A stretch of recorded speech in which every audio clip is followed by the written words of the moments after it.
Ten years ago, on a Tuesday morning, I conducted a parachute jump at Fort Bragg, North Carolina. It was a routine training jump, like many more I'd done since I became a paratrooper 27 years before. We went down to the airfield early because this is the Army and you always go early. You do some routine refresher training and then you go to put on your parachute. And a buddy helps you and you put on the T-10 parachute and you're very careful how you put the straps, particularly the leg straps because they go between your legs. And then you put on your reserve, and then you put on your heavy rucksack, and then a jump master comes, and he's an experienced NCO in parachute operations. He checks you out, he grabs your adjusting straps, and he tightens everything so that your chest is crushed, your shoulders are crushed down, and of course, he's tightened so your voice goes up a couple octaves as well. Then you sit down and you wait a little while because this is the Army. Then you load the aircraft and then you stand up and you get on and you kind of load lumber to the aircraft like this in a line of people and you sit down on canvas seats on either side of the aircraft and you wait a little bit longer because this is the Air Force teaching the Army how to wait. Then you take off. And it's painful enough now, and I think it's designed this way, it's painful enough so you want to jump. You didn't really want to jump, but you want out. So you get in the aircraft, you're flying along, and at 20 minutes out, these jump masters start giving you commands. They give 20 minutes, that's a time warning. You sit there, okay. Then they give you 10 minutes, and of course you're responding with all of these, and that's to boost everybody's confidence, to show that you're not scared. Then they give you, get ready. Then they go, outboard personnel, stand up. If you're an outboard personnel, you stand up. If you're an inboard personnel, stand up. And then you hook up, and you hook up your static line, and at that point you think, hey, guess what? I'm probably going to jump. There's no way to get out of this at this point. You go through some additional checks, and then they open the door. And this was that Tuesday morning in September, and it was pretty nice outside, so nice air comes flowing in. The jump masters start to check the door, and then when it's time to go, a green light goes, and the jump master goes, go. The first guy goes, and you're just in line, and you just kind of lumber to the door. Jump is a misnomer. You fall. You fall outside the door, you're caught in the slipstream, but the first thing you do is you lock into a tight body position. Head down on your chest, your arms extended, put over your reserve parachute. You do that because 27 years before, an airborne sergeant had taught me to do that. I have no idea whether it makes any difference, but he seemed to make sense. And I wasn't going to test the hypothesis that he'd be wrong. And then you wait for the opening shock for your parachute to open. If you don't get an opening shock, you don't get a parachute, you got a whole new problem set. But typically you do. Typically it opens. And of course, that's if your leg straps aren't set right at that point, you get another little thrill. Boom. So then you look around, you're under academy, you say, this is good. Now you prepare for the inevitable. You are going to hit the ground. You cannot delay that much. And you really can't decide where you hit very much because they pretend you can steer, but you're being delivered. So you look around where you're going to land, you try to make yourself ready, and then as you get close, you lower your rucksack below you on a lowering line so that it's not on you when you land, and you prepare to do a parachute landing fall. Now the Army teaches you to do 5 points of performance. The toes of your feet, your calves, your thighs, your buttocks, and your push-up muscle. It's this elegant little land, twist, and roll, and that's not going to hurt. In 30-some years of jumping, I never did one. I always landed like a watermelon out of a third-floor window. And as soon as I hit, the first thing I did is I'd see if I'd broken anything I needed. I'd shake my head, and I'd ask myself the eternal question, why didn't I go into banking? And I'd look around, and then I'd see another paratrooper, a young guy or a girl, and they'd have pulled out their M4 carbine and they'd be picking up their equipment. They'd be doing everything that we had taught them. And I realized that if they had to go into combat, they would do what we had taught them and they would follow leaders. And I realized that if they came out of combat, it would be because we led them well. And I was hooked again on the importance of what I did. So now I'm I do that Tuesday morning jump, but it's not any jump. That was September 11th, 2001. And when we took off from the airfield, America was at peace. When we landed on the drop zone, everything had changed. And what we thought about the possibility of those young soldiers going into combat as being theoretical was now very, very real. And leadership seemed important. But things had changed. I was a 46-year-old brigadier general. I'd been successful, but things changed so much that I was going to have to make some significant changes, and on that morning I didn't know it.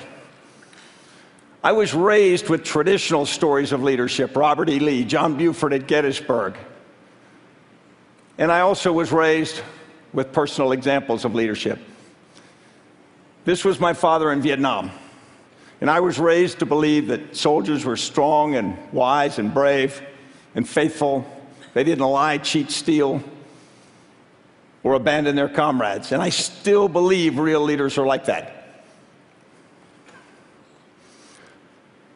But in my first 25 years of career, I'd had a bunch of different experiences. One of my first battalion commanders, I worked in his battalion for 18 months, and the only conversation he ever had with Lieutenant McChrystal was at mile 18 of a 25-mile road march, and he chewed my ass for about 40 seconds.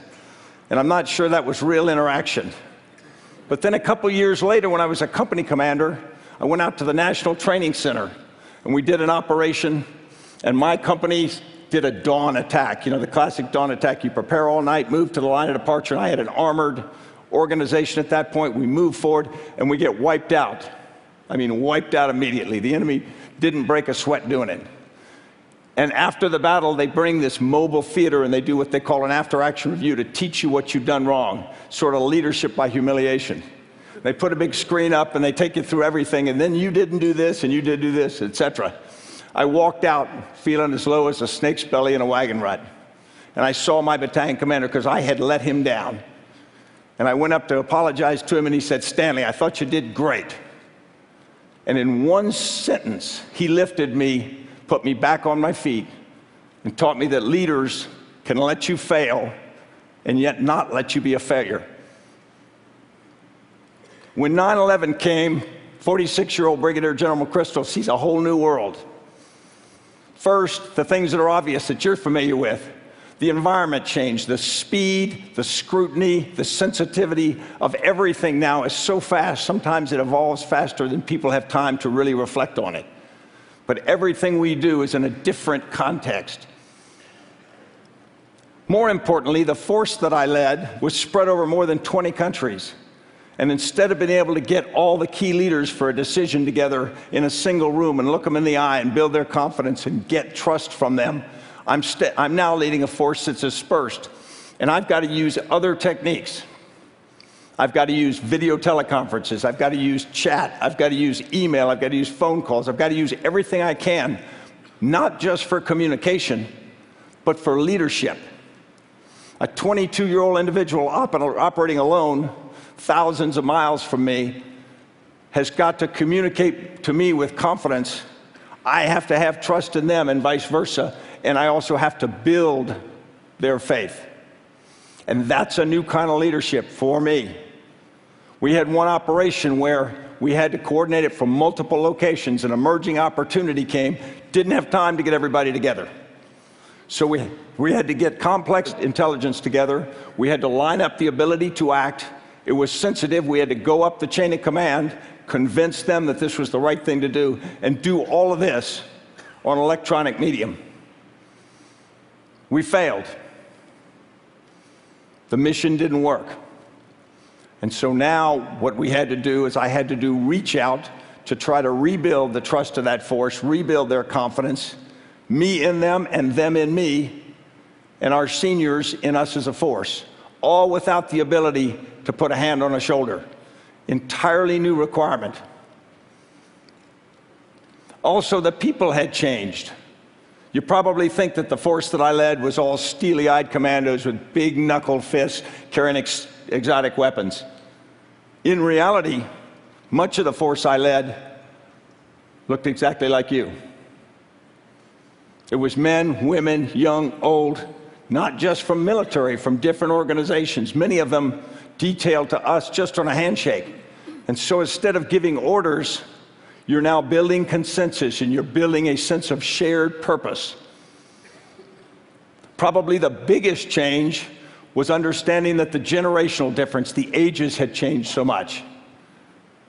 I went down to be with a Ranger platoon on an operation in Afghanistan. And on that operation, a sergeant in the platoon had lost about half his arm throwing a Taliban hand grenade back at the enemy after it landed in his fire team. We talked about the operation, and then at the end I did what I often do with a force like that. I asked, where were you on 9/11? And one young Ranger in the back, his hair's tousled and his face is red and windblown from being in combat in the cold Afghan wind. He says, sir, I was in the 6th grade. And it reminded me that we're operating a force that must have shared purpose and shared consciousness, and yet he has different experiences, in many cases a different vocabulary, a completely different skill set in terms of digital media than I do and to many of the other senior leaders. And yet we need to have that shared sense. It also produced something which I call an inversion of expertise, because we had so many changes at the lower levels in technology and tactics and whatnot, that suddenly the things that we grew up doing wasn't what the force was doing anymore. So how does a leader stay credible and legitimate when they haven't done what the people you're leading are doing? And it's a brand new leadership challenge, and it forced me to become a lot more transparent, a lot more willing to listen, a lot more willing to be reverse mentored from lower. And yet, you're not all in one room. Then another thing, there's an effect on you and on your leaders. There's an impact. It's cumulative. You don't reset or recharge your battery every time. I stood in front of a screen one night in Iraq with one of my senior officers, and we watched a firefight from one of our forces. And I remembered his son was in our force. And I said, John, where's your son? And how is he? And he said, sir, he's fine, thanks for asking. I said, where is he now? And he pointed at the screen. He says, he's in that firefight. Think about watching your brother, father, daughter, son, wife in a firefight in real time, and you can't do anything about it. Think about knowing that over time. And it's a new cumulative pressure on leaders, and you have to watch and take care of each other. I probably learned the most about relationships. I learned that they are the sinew which hold the force together. Every morning, I grew up much of my career in the Ranger Regiment. And every morning in the Ranger Regiment, every Ranger, and there are more than 2,000 of them, says a 6-stanza Ranger creed. And you may know one line of it. It says, I'll never leave a fallen comrade to fall into the hands of the enemy. And it's not a mindless mantra, and it's not a poem. It's a promise. Every Ranger promises every other Ranger, no matter what happens, no matter what it costs me, if you need me, I'm coming. And every Ranger gets that same promise from every other Ranger. Think about it, it's extraordinarily powerful. It's probably more powerful than marriage vows. And they've lived up to it, which gives it special power. And so the organizational relationship that bonds them is just amazing. And I learned personal relationships were more important than ever. We were in a difficult operation in Afghanistan in 2007, and an old friend of mine that I had spent many years, various points in my career with, godfather to one of their kids, he sent me a note just in an envelope that had a quote from Sherman to Grant that said, I knew if I ever got in a tight spot that you would come, if alive. And having that kind of relationship for me turned out to be critical at many points in my career. And I learned that you have to give that in this environment because it's tough.